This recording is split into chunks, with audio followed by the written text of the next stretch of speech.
করুন, বলেন আমিন।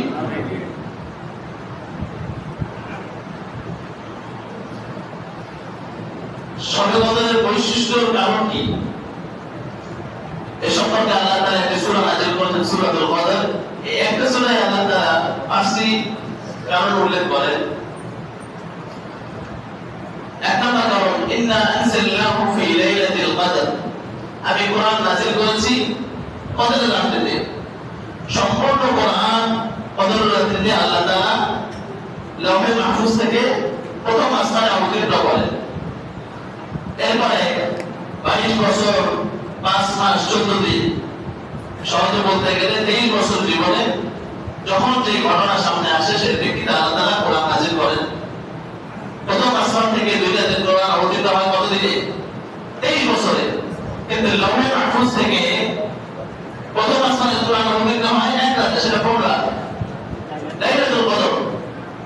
কোরআন যেদিকে যাবে সেটাই দামি হয়ে যাবে, সুবহানাল্লাহ। তার কারণ কি? তার কারণ হলো কোরআন আল্লাহর কথা। আল্লাহ কি দামি হবে? দামি। শুধু আল্লাহর কথাও দামি। এই কোরআন যে রাতে নাযিল হলো সেই রাত 1000 মাসের থেকে উত্তম, সুবহানাল্লাহ।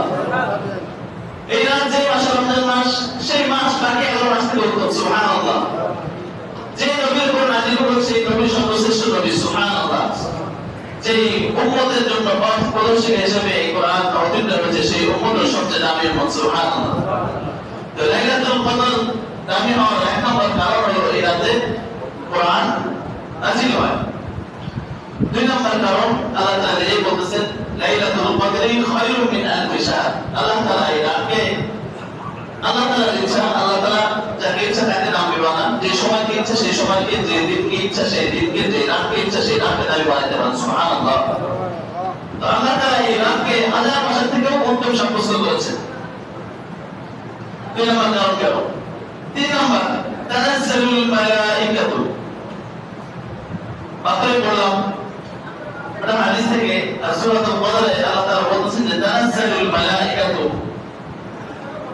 মালাকুল এক বছর ফেরেশতা, মালাইকাতুল বহু বছর, অনেক ফেরেশতা। ফেরেশতার সংখ্যা ঠিক কত এটা আল্লাহ তাআলা উল্লেখ করেননি। তানাজ্জালুল মালাইকাতু, অগণিত ফেরেশতা এই রাতে অবতীর্ণ হন, এজন্য এই রাত সবচেয়ে দামি, সুবহানাল্লাহ। চার নম্বর কারণ, তানাজ্জালুল মালাইকাতু ওয়া রূহ, রূহ অবতীর্ণ হয়। এই রাতে রূহ অবতীর্ণ হয়। রূহ মূলত কি? সূরা কদরে আছে তানাজ্জালুল মালাইকাতু ওয়া রূহ। রূহের ব্যাখ্যা কি? রূহের ব্যাখ্যা সম্পর্কে 6টি অভিমত পাওয়া যায়। নম্বর 1, রূহ দ্বারা যেটা বোঝানো হয়েছে জিবরাইল আলাইহিস সালাম। রূহের অর্থ কি? জিবরাইল আলাইহিস সালাম। সমস্ত ফেরেশতা অবতীর্ণ হন। ব্যাপকভাবে সমস্ত ফেরেশতার নাম নেওয়ার পর তিনি যেহেতু সম্মানিত, সবচেয়ে সম্মানিত ফেরেশতা, এই জন্য জিবরাইল আলাইহিস সালাম নাম আলাদাভাবে উল্লেখ করা হলো, রূহ। কোন জায়গায়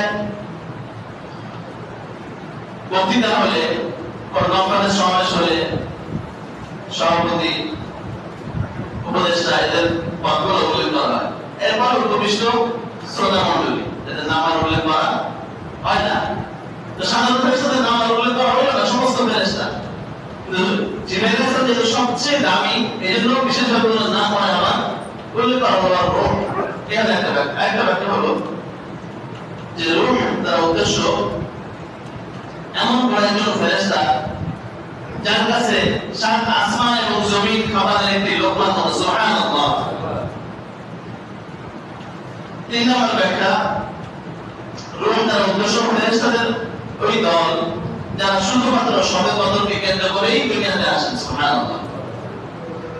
4 নম্বর ব্যাখ্যা হলো রূহ বিশেষ একটি মাখলুক যারা খাবার খায়, কিন্তু তারা ফেরেশতাও না মানুষও না। যেমন জিনদের মধ্যে যারা ভালো আছে তারাও খাবার খায়, কিন্তু তারা কি না? ফেরেশতাও না মানুষও না। 5 নম্বর, রূহ তার উদ্দেশ্য ঈসা আলাইহিস সালাম। কোরআনুল কারীমে আল্লাহ তাআলা উল্লেখ করেন যে ঈসা আলাইহিস সালামকে আল্লাহ তাআলা জীবিত অবস্থায় আসমানে উঠিয়ে নিয়েছেন। তো এই রাতে, উল্লেখপূর্ণ রাতে তিনি যেহেতু জীবিত আছেন এবং বলতে করার জন্য ফেরেশতাদের সাথে সাথে ঈসা আলাইহিস সালাম আসমান থেকে দুনিয়াতে অবতীর্ণ হন, সুবহানাল্লাহ। যদিও আমাদের নবী হযরত মুহাম্মদ সাল্লাল্লাহু আলাইহি ওয়াসাল্লাম মারা গিয়েছেন, ঈসা আলাইহিস সালাম তো শেষ হয়ে আবার আসবেন দুনিয়াতে। আপনি যদি এই রাতে ইবাদত করেন তাহলে মজার ব্যাপার হলো এই রাতে এমন একটি বিষয় আপনি পাচ্ছেন যে আপনার সাথে একজন নবীও এই রাতে ইবাদত করছেন। সুবহানাল্লাহ, নবীর ইবাদত কবুল হবে এই বিষয়ে যদি আল্লাহ তাআলা আমাদের ইবাদত কবুল করে নেন। 6 নাম্বার